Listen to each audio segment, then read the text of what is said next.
María, querida, ¿cómo estás? Bien, qué gusto estar acá, Ale. ¿Cómo estás? Placer enorme, no nos podemos saludar No, codazo. ni abrazar. Bueno, te felicito por lo que haces, no solamente periodísticamente, sino también a nivel historia, porque acá tengo tus dos libros, que todavía no le he entrado en Ah, profundidad, que te acaba de llegar, Ale. pero Pero sí sí. sí este, Ah, sí este. ¿Cómo andas, María? muy bien, muy ¿Cómo bien. te trata esto? Pero ahora nos metemos en esto, porque Sí. quiero hablar de esto, quiero salir un poquito del día a día, de la política, de la actualidad y hacer una pequeña endija en la tarde. ¿Estás viendo que esto va para un carril normal o no? A ver, yo veo números que me hacen sentir bien. Digo, si uno ve que Argentina acaba de pasar recién los 300 muertos y ves Brasil con 11.000, está bien, Brasil son 200 millones de habitantes, nosotros somos 40, pero aún así, si uno mide muertos por millón de habitantes, Brasil está en 46, nosotros estamos en 45, nosotros estamos en 6. O sea, si uno ve los países que no se han tomado esto con cuidado, duele mucho lo que pasa. Y es interesante porque hoy hablaba con un sociólogo argentino que vive en Noruega, porque viste toda la Sí. polémica con que Alberto Fernández planteó el tema de Suecia, que es como el peor caso de los países nórdicos, pero que esta apertura que dijo, ¿Les cayó mal a ellos? y no les gustó, porque vienen siendo como el mal ejemplo de los países nórdicos, pero vos sabés que Noruega no lo hizo, Suecia no lo hizo por preservar a la economía. No es lo que hizo Trump o lo que hizo Bolsonaro. Hay epidemiólogos que entendieron que era mejor, o sea, fue como una ¿Y decisión de por qué otra. le hicieron más por una cuestión médica? Entendieron eso, Ah, parece que pesó mucho los médicos en esa decisión, por lo que me contaba Ernesto, que vive en Noruega, donde el tema se discutió un montón, y me decía que el efecto más curioso es que la economía sueca cayó igual que la de el resto de los países nórdicos que sí hicieron lo que cuarentena. pasa es que arrastra, arrastra y arrastra. Entonces, la verdad es que me pregunto si existe esta dicotomía entre salud y economía, no necesariamente, y en el camino está salvando un montón de vidas. Ahora, claro, Suecia no es un país con el 36% de pobreza, 40% de informalidad, que es como entramos nosotros a esta pandemia. María, antes de, ya sí paso a tus libros, ayer hablaba con una fuente política muy importante, tarde. Lo llamé cuando salí de Living in America y él me decía, Fantino, ustedes no tienen idea de lo que va a vivir Argentina si no arregla el tema de la deuda. Le digo, no, no es para tanto, no, no, sí es para Mm. tanto, pero va a ser dramático. ¿Qué te dice a vos la información que manejás? Que si no arreglamos ese tema y si entramos en default, va a ser tan dramático como el coronavirus. Mira, en primer lugar me dice que Alberto Fernández realmente no quiere entrar en default. O sea, me parece que ahí hay una decisión de tratar de evitar el default. El albertismo no quiere, pero a otro sector del gobierno no le preocupa tanto. Bueno, hay un fenómeno mundial que el propio Alberto Fernández lo viene diciendo, que es tipo ya tasas de interés negativas en todo el mundo. No es que hay un montón de negocios ahí dando vueltas y la situación es tan dramática en todo el mundo que vos decís, bueno, pues puedo tener un bonista mejor predispuesto a decir, tomo alguna pérdida, pues estoy tomando pérdidas en todos lados. Eso por un lado. Y lo que me parece que sí tienen claro es que el sector privado tendría un problema muy grande y la economía va a tener que recuperarse rápido porque vamos a salir con un dramón. Y esto haría que el propio Guzmán lo ha dicho, si no hay default, la economía se recupera más rápido.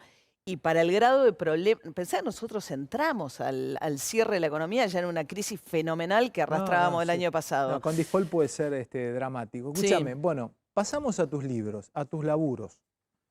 Este es primero, este es el último, que es Aramburu. Son dos momentos, por lo menos el secuestro y la muerte de Aramburu, para mí es un momento axial. Aramburu es un momento axial, es un momento trascendente a la historia argentina, para bien y para mal. Digo, para bien nada en realidad. Para bien es que se lo tome como un momento y se lo analice. Para mal todo lo que representa Aramburu en la historia argentina.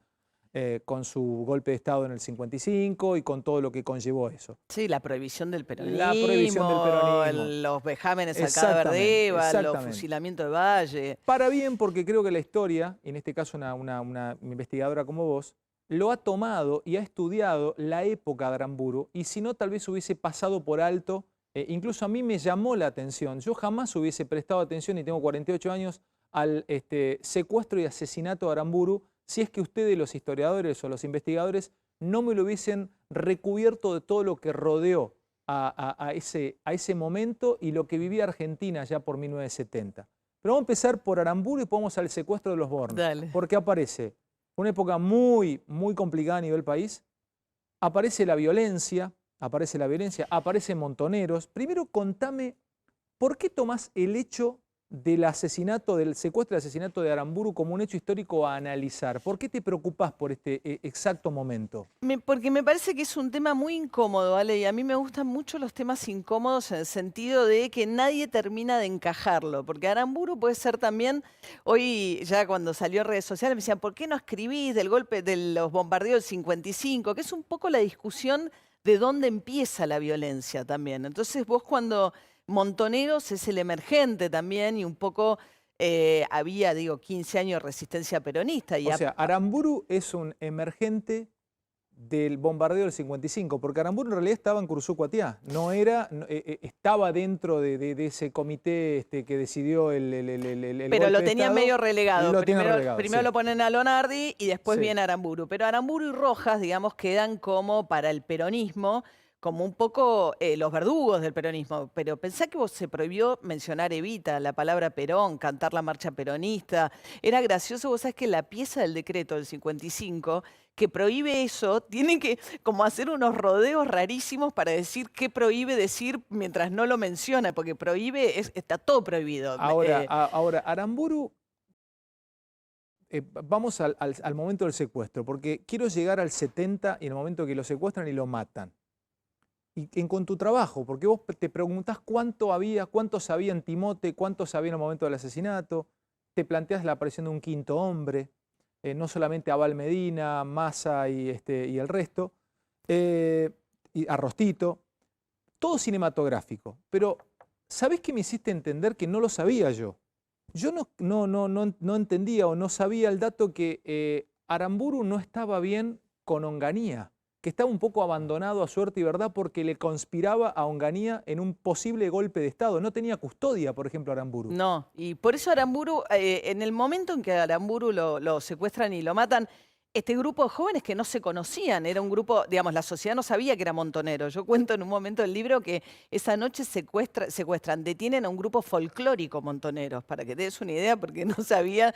O sea, Montoneros venía desde el 68, un grupito original que cuento también había entrenado en Cuba, se habían pasado 2 años en lo que Regis Debray, todo el trabajo de preparación de las Sí. células, etcétera, y son un desprendimiento que salen solos, digamos, tenían redes, etcétera, no es que eran, O sea, pero se presentan en sociedad, Montonero se presenta en sociedad secuestrando a Aramburu. totalmente, claro, nadie sabía qué era. Entonces sale un comunicado que dice, tenemos secuestrado a Aramburu y lo vamos a someter a un juicio político por su rol en el golpe contra Perón, etcétera, etcétera, y nadie sabía que eran los montoneros. Ni siquiera Onganía y su gente, nada. No lo Nada. sabe. Pero pará. Bueno, ahí está la sospecha. Entonces, cuando lo llevan, se le presentan las historias más o menos conocidas, le tocan el timbre a No, las pero 9 de la pará. mañana. Vamos despacio, porque esos pequeños detalles son asombrosos y lo hace más cinematográfico y lo describís muy bien en tu libro, en Aramburu.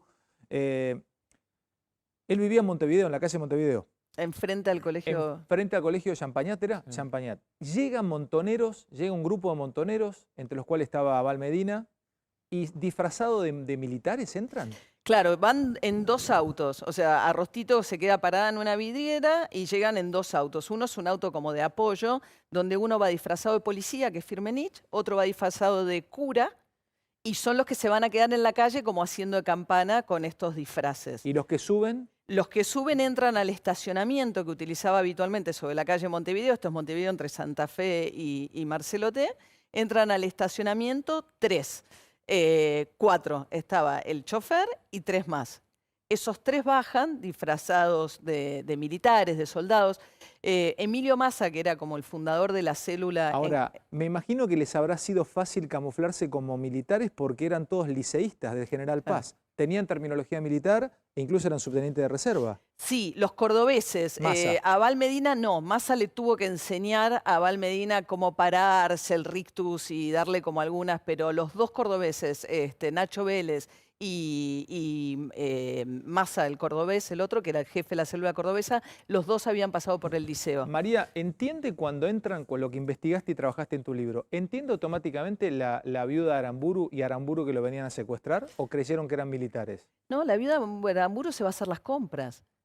Ella les abre la puerta, como creían, era el día del ejército. Entonces ellos no tenían custodia y entendieron que venía una custodia en realidad. Entonces le toca el timbre y dice, venimos a buscarlo al general. Pase, la viuda Sara, la herrera, la mujer de Aramburu, le dice a las dos empleadas que estaban, sírvanle por favor café, yo me voy a hacer las compras. Ella se va a hacer las compras, vuelve media hora más tarde y dice, ¿dónde está? Y era un tipo muy riguroso, muy metódico, muy prolijo. Dice, no se pudo haber ido sin decir a dónde iba. Eso no puede pasar. Lo secuestran y lo llevan a una estancia de Timote. Claro. Timote es un pueblo de la provincia de Buenos Aires. Estamos hablando para... Carlos Tejedor. Hoy se cumple ¿cuánto? En estas horas se está cumpliendo, en esta fecha... 50 años. 50 años del asesinato, de la muerte, del asesinato y el secuestro de Aramburu. En esta fecha, ¿no? El 29 de mayo lo secuestraron hace 50 años. Hace 50 años. Bueno, por eso digo que vos tomás esta fecha como un quiebre un poco en la historia argentina, porque nace la violencia, podríamos decir, la violencia setentista. Ya venía, claro, pero nace. Ahí está, la de la guerrilla claro. Peronista, digamos. Se lo llevan a Timote, sí. Le hacen un juicio popular. ¿Y cuántos eran en el momento que lo matan, que lo asesinan? Porque ahí está la famosa frase que Aramburu, lo decís en tu libro, dice proceda. Le dice que está condenado a muerte y el tipo, el Aramburu dice proceda. ¿Cuántos eran ahí? Bueno, esto es una quinta de la familia Ramos, que era una familia que tenía campo en la provincia de Buenos Aires, a la que Firmenich y Carlos Ramos, que era un amigo de él del Colegio Nacional de Buenos Aires, iban habitualmente porque engordaban ganado, así. Entonces los conocían en el pueblo y estaba el casero que los conocía. Entonces, ahí es interesante, muy interesante para mí, Ale, porque lo que sabemos es el relato de Firmenich. Porque el único que sobrevive en teoría de los que va a la quinta es Firmenich, que en el año 74 da un reportaje con Norma Rostito a una revista montonera y cuenta su versión oficial de los hechos.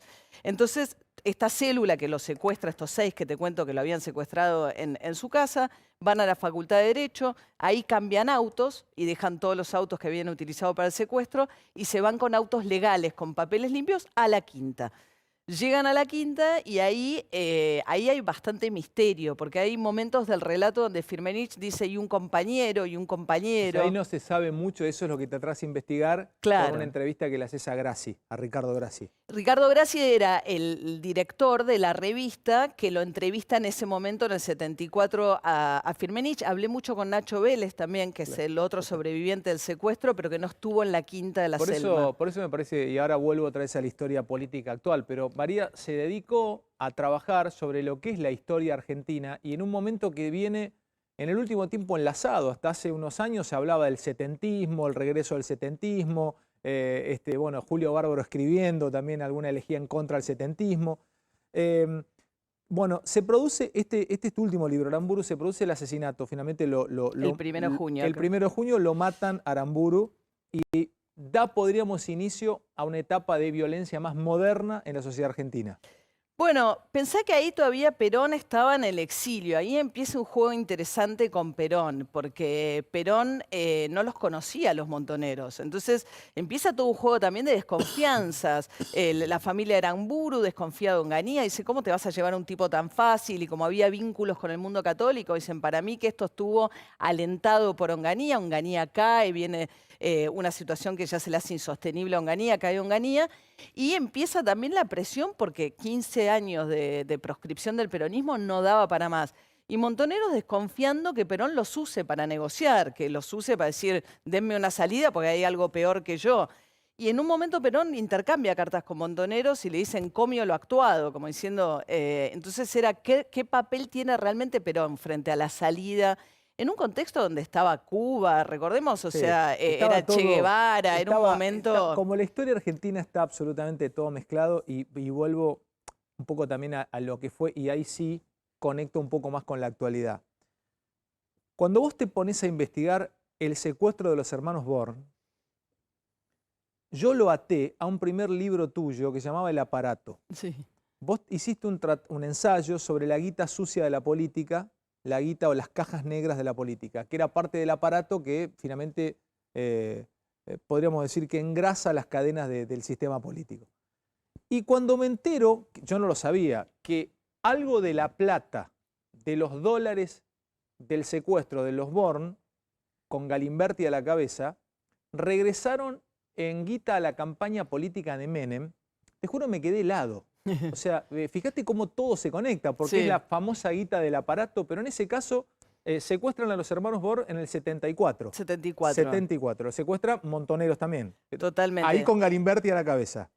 Bueno, Galimberti estaba creciendo en ese momento. Él se arroga, viste que con Galimberti es difícil saber, estaba quieto en ese momento más que Galimberti. Galimberti empieza a crecer en su propia leyenda, pero bueno, él era de zona norte y la célula que lo secuestra es la columna norte. O sea que pudo haber tenido un rol importante. Pero esa guita finalmente vuelve a la campaña de Carlos. Y hacen un entuerto entre Born, Galimberti. Galimberti le consigue los testigos de la causa judicial que necesitaba Born para que Menem encontrara la manera, ¿te acordás la alianza de Menem con los Born? De devolverle parte de la guita, y en ese enjuague parte de todo ese acuerdo, y viene guita por ahí a Menem, y después le viene guita cuando Montoneros todavía tenía algo de plata en Cuba, y hace apuesta por Menem en la interna Menem Cafiero, porque además Menem les iba a dar el indulto, cosa que ocurrió. Entonces también Montoneros le da una plata en ese momento a la campaña de Menem. Ahí, y ahora sí ya salto a la historia actual, María, pues no, sos tan rica para encararte de cualquier lugar. Ahí lo que me sorprendió en tu libro está, en Born, Montoneros, el otro libro de investigación de María, la plata que se cobró en rescate de los hermanos Born, es como decir hoy, a inflación de Estados Unidos serían 150 o 200 millones de dólares. 350. Un poquito más, mirá, sí, 350 millones de dólares. Y fue cinematográfico ese secuestro. Lo que nunca entendí, cómo Galimberti termina siendo socio del que secuestró. Increíble, Es ¿no? increíble. Acá tengo un psiquiatra, está de rosa, tal vez lo puede entender él desde algún síndrome, pero bueno, no lo entiendo. Bueno, ahí los dos, eso me lo explicó bastante bien el Tata Joffre, que era hizo el nexo en ese momento cuando estaba a cargo de los servicios de inteligencia. Los dos, dice, se viraron y empezaron a hablar de guita automáticamente. Born, el secuestrado, y Galimberti, el secuestrador. Qué loco. Galimberti tenía una ambición de guita muy grande, y Born quería recuperar parte de su plata. Y después se fascinó con Galimberti, además, en el proceso. Llegaron a ser socios, ¿te acordás? Con lo de Hard Communication, con Susana Jiménez y qué sé yo. Ah, Galimberti. Sí. Pero Born estaba metido Estaba también ahí, le ofrecieron meterse en el negocio y qué sé yo, sí. Como la televisión y como el espectáculo siempre está rodeando eso. Sí. Eso también algún día tendrías que escribir, o por lo menos buscar algún ensayo o una explicación de por qué la política se fascina tanto con el espectáculo, con los famosos del espectáculo. Fíjate lo que le pasa ahora a Alberto Continelli. Están como conectados, ¿viste? ¿Lo ves muy conectado? Sí, muy. ¿Sí? Creo que se desconectaron un poquito después del incidente Esquel, pero están conectados. Volvieron a desayunar. Tinelli está a punto de ganar muchísimo poder en la AFA y se va a quedar dentro del comité ejecutivo. ¿Es más juego de Massa o de Alberto? Si uno le tiene que creer a Alberto, Alberto te dice que él en el fútbol...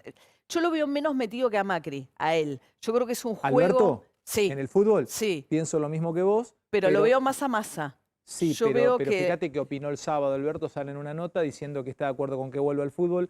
Yo chequeé esto. A mí me dicen que Massa arrancó en un principio tratando de tener algún tipo de injerencia, o por lo menos opinar dentro del mundo del fútbol, y finalmente, como eran tanto los agujeros a tapar y los quilombos a cerrar, se abrió. Después viste la famosa foto que es en la casa de Massa, la original. Sí. Pero siempre hay una conexión. Obvio, por supuesto que sí, por supuesto que sí, ni hablar. Eso es muy tentador. Aunque ahora viste que dijo que el gol que más festejó fue el que mandó a San Lorenzo al descenso. Hoy decía, no, ahora me peleo con todos los hinchas de San Lorenzo. Una cosa que te quería decir, Ale, si me dejás nomás de lo de Aramburu, que a mí me interesa de esto, que es también una historia, una imposibilidad. No nos podemos poner mucho de acuerdo, ¿viste? Yo empiezo contando en el libro que fui al cementerio de La Recoleta, muy cortito, y el guía va primero a la tumba de Eva y dice, esta mujer... Claro, y cuenta toda la historia fascinante de Eva. Él la defendía muchísimo a Eva, dice, y le robaron el cadáver y la maltrataron tanto después de muerta. Dice, y los voy a llevar a la tumba del hombre que se robó al cadáver de Eva. Y vamos a la tumba de Aramburu con un tour de extranjeros y qué sé yo. Y entonces él empieza a contar que Aramburu fue el hombre del 55 y no sé qué. Y ahí dice, bueno, y voy a contar la historia completa. Dice, pues la veo a María, no quiero tener problemas. A mí ya me gritó un señor y dice, decí la verdad. A después lo mataron los Montoneros, que fue una guerrilla peronista, y vinieron acá y se robaron el cadáver de Aramburu. Lo cual hizo Paco Urondo en el 74. para pedirle, a exigirle a Isabel que trajera de una vez de Y lo vuelta. logra, porque se devuelve. Y lo logra, pero digo, es un país... Bueno, es un país en grieta, permanente. Pero sí. yo no sé si de llamarlo grieta esto, porque si decimos grieta acá estamos Son cayendo en la teoría antagonismos. de la famosa teoría de los dos demonios. ¿Qué grieta puede haber acá? No, son antagonismos. No logramos Argentina. encontrar figuras. Imagínate si pudiésemos tener un panteón, un lugar de... Tenemos Mirá, niveles de... yo te lo pregunto desde este lado. ¿Qué pasaría si de la misma manera, como están laburando tema coronavirus y pandemia, Ni hablar. laburaran todos los temas de aquí en más? ¿Viste? Alberto Fernández, Rodríguez Larreta, Kicillof, hay como una conexión permanente, como que espectacular para mí. fluye, ¿viste? Como que fluye. ¿Por qué no fluye en todos los aspectos, solamente en este? Bueno, esa es mi esperanza, que esto deje, ¿viste? Alberto Fernández, si uno escucha por ahí su discurso inaugural, él tuvo muchas menciones a Alfonsín, él venía tirando líneas en esa dirección. Claro, eso es posible con el kirchnerismo adentro, con Cristina Kirchner, vicepresidenta. Te lo pregunto a vos, ¿es eso? posible? Depende cuánta fuerza gane él y cuánto realmente lo tenga como agenda. Digo, vos ves... Es simbólico, pero la designación de Ricardo Alfonsín como embajador, hay un reconocimiento permanente. Y a mí esto me parece que el trabajo de Larreta, me parece innecesario cuando él adelante de Larreta dice, y entonces por Twitter, gobierno, porque lo pone incómodo a Larreta medio innecesariamente en ese contexto. Larreta está en un momento incómodo porque incluso... Pero tiene mucha convicción, ¿eh? Tiene convicción, pero dentro del propio, esto es información, dentro del propio pro duro, ha caído en desgracia. Sí. Hace una sola... Colaboracionista, le dicen. ¿Viste eso? Sí. Pero no solamente aquellos pero colaboracionista que votaron, del régimen pero nazi, no de la lucha contra el coronavirus. le dicen colaboracionista, sí. E incluso muy enojados el núcleo duro, que empieza también a resquebrajarse ahí. Hay no sé si lo notás que hay un corrimiento, yo le llamo bloque duro a Macri, bueno, ya no está Marcos Peña. Pichetto y Patricia Bullrich. Y del otro lado queda el pelado, ¿sabés con quién? Con Vidal. Sí. Hay que ver cómo juega Vidal, ¿no? Para lo que viene. Sí, yo creo que ellos son un tándem muy unidos. Pero además, ¿vos viste el Instagram de Julián Aguada de estos días? No. Es difícil. Yo creo que hay un grado de desconexión, o sea, con lo que está pasando. No lo digo por Julián Aguada, igual sí, también lo digo por Julián Aguada. ¿Viste? Es la foto del desayuno de ellos con frutos rojos y palta en el medio de la Quinta de los Abrojos. Me parece muy simbólico de un momento de desconexión de Macri con el afuera. Sí, no ha hablado. Yo le pregunté a Durán Barba poca sintonía con el afuera. Sí, vos decís, no puedes instagramear esa foto.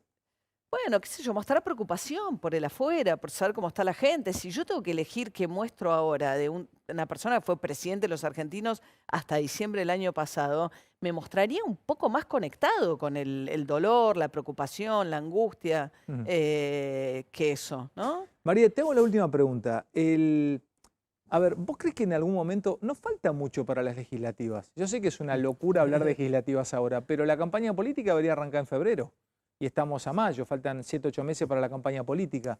¿Se va a jugar esa campaña política o no? ¿Están con la cabeza puesta en otro lado? ¿O los muchachos cuando llega el momento aceleran como si fuese un fuera de borda 220? Yo no he visto al kirchnerismo descuidarse, ¿no? Qué buena frase. Qué buena frase. Nunca he visto el kirchnerismo descuidarse. No los veo descuidados, no los veo descuidados. Hay que ver cuánta energía quiere gastar en eso también Alberto Fernández, ¿viste? A Massa tampoco lo veo descuidado. Me parece que ellos están todo el tiempo... Alberto Fernández está más surgido por la necesidad cotidiana. Me parece que lo mismo le pasa a Horacio Rodríguez Larreta. O sea, tienen que pensar en el ahora. Sí, no podés pensar en otra cosa si estás en el medio del día a día. Viste que ahí aparece aparecen algunos chispazos de que empieza a definirse la continuidad. Alberto no define, no se muestra concretamente con que tiene ganas de reelegir. Jugó el otro día, viste, con que Massa y también jugó con Máximo. Pero jugó con que él no. Por eso jugó con que él no. Dejó abierto la... Está bien, la asociación. Sí. Jugó con que él no. Pero ahí te lo peloteo. Massa y Máximo están muy cerca hoy. Juegan, te diría, juntos. Entonces, pensemos en un tipo inteligente como Alberto, ¿no? Un tipo que no se lo puede tomar de sonso. ¿No habrá jugado una ficha ahí para ver cómo empiezan a limarse entre ellos dos? Yo lo veo creo también que le resuelve sus dos aliados. Él no podía salir de esa respuesta sin hacerle guiño a cada una de, digamos, Cristina lo llama a él y al llamarlo a él, él logra atraer a Massa. Y ese es el triángulo que termina por consolidar su poder. Porque sin él no hay Massa con Cristina tampoco. Entonces, creo que el hecho de tener las otras dos puntas lo sostiene a él en el vértice también. María, te quiero agradecer mucho que hayas venido. No, a vos tu generosidad, Ale, Placer. tu Te enorme felicito por tu generosidad. laburo. Me llevo este libro, que además me lo dedicaste, me lo mandaste. Sí, sé que sos muy lectora. Y así te que... lo voy a dejar. Me lo vas a dedicar ahí afuera Sí. Y me lo voy a llevar cuando me vaya. Ojalá un día laburemos juntos. Gracias, Ale. Gracias, me María. encanta. Un placer Gracias. enorme, Muchísimas compañera. gracias. Gracias de corazón. Bueno, no, el disparador que quiero es que